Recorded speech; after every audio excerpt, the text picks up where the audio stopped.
Devin talked a bit about after the Georgia loss that talk, just stick to facts, don't get emotional about it. Mm-hmm. What did you see from your team after that game when they did address that game?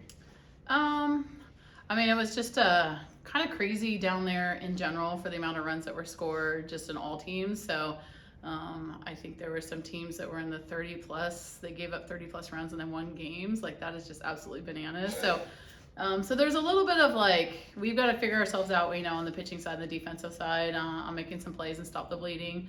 The other part of like what just happened down here, was there like a wind tunnel? What was going on? So like, so I think it was kind of like super cool that our team never gave up, and we were in all those games like inning by inning, which is crazy when you look at the scores. But we make a couple base running mistakes, or we do this, and all of a sudden it could be a 15-14 game. Like, it was just really crazy. It was like a boxing match down there. So so I think we took a lot of the positives out of it, and then like, where do we need to shore up some things, so a pitch here, a play there, and then we can eliminate that inning to get a little bit longer, and then get back in the dugout and swing, because that's what we've been doing all along and pretty consistent. And so but what I did like is just there was just no give up, there was no frustration, it was just all about how can we grow and how can we get better. And I think we'll take that into this weekend for sure.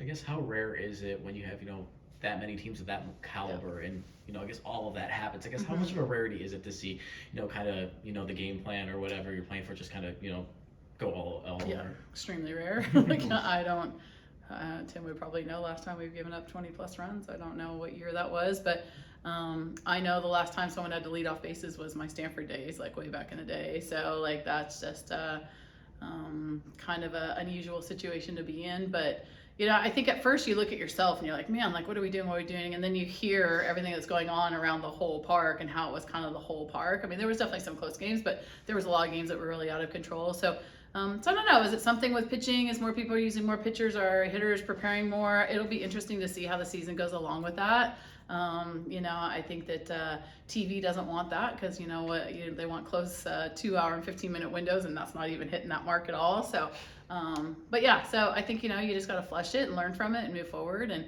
the season's still young, and we got a lot of opportunity to grow. They're not trying to throw umpires under the bus, but there might have been some pitches that were thrown that were really good, and might have just been called a ball, and you might have gone back and charted and said, that's on the black, that's maybe a strike.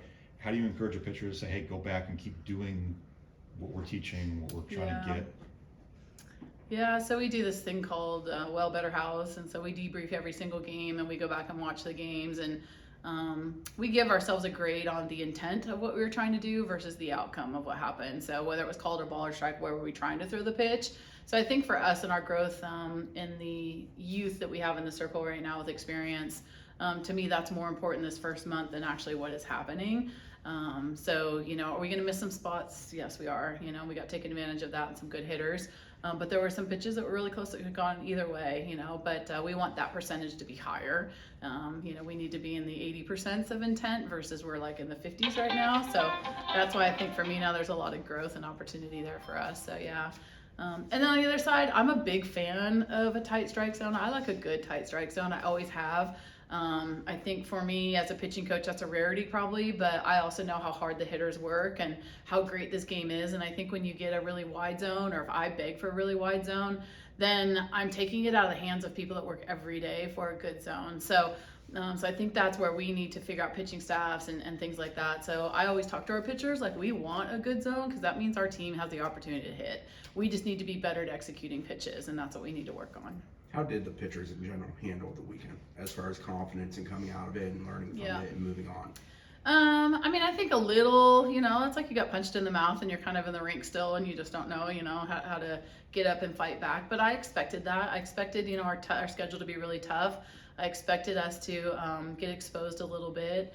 And I also wanted to put ourselves in a lot of different positions. So there's times maybe I could have gone to an Allison or experienced pitcher, but I decided to get Mimi in there. I decided to get other people in there to try to put McKenna, extend McKenna, try to do some things that I need to see what we're capable of against really good hitting teams, so then I know what we need to work on.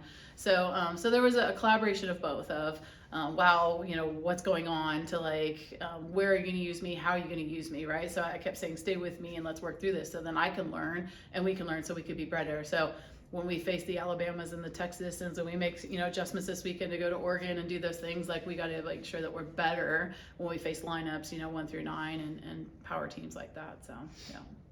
Devin talked about how important it was that the younger players kind of got that experience last week and being in, not the most comfortable situations, stuff like that. Yeah. I guess going into this weekend and, a different tournament than last weekend, is there kind of an expected, different change from, attitude and stuff like that on the field from when they came into the tournament last week? If that makes sense, I jumble that up. Yeah, no, I think, it's, we play a tough schedule and we ask for a tough schedule because we know that that's going to help us move the needle a lot quicker for our team to grow.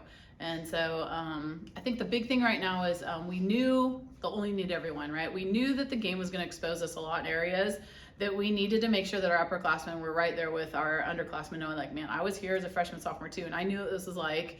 And, stay with me as a teammate, stay with me as a coach, we'll grow and we'll get better. So looking forward this weekend to have better first pitch strike percentages, better back-to-backs, like little things that, may not result in wins, but they result in the process. And if we can do that, and then your seniors are with you doing that, they could see the growth in that, then you start to build as a team and you have chemistry as a team. And so regardless of the outcome last weekend, just the level of play and the speed of it and the strength of it is something that they needed to see so we can make those adjustments moving forward. Yeah. So the technology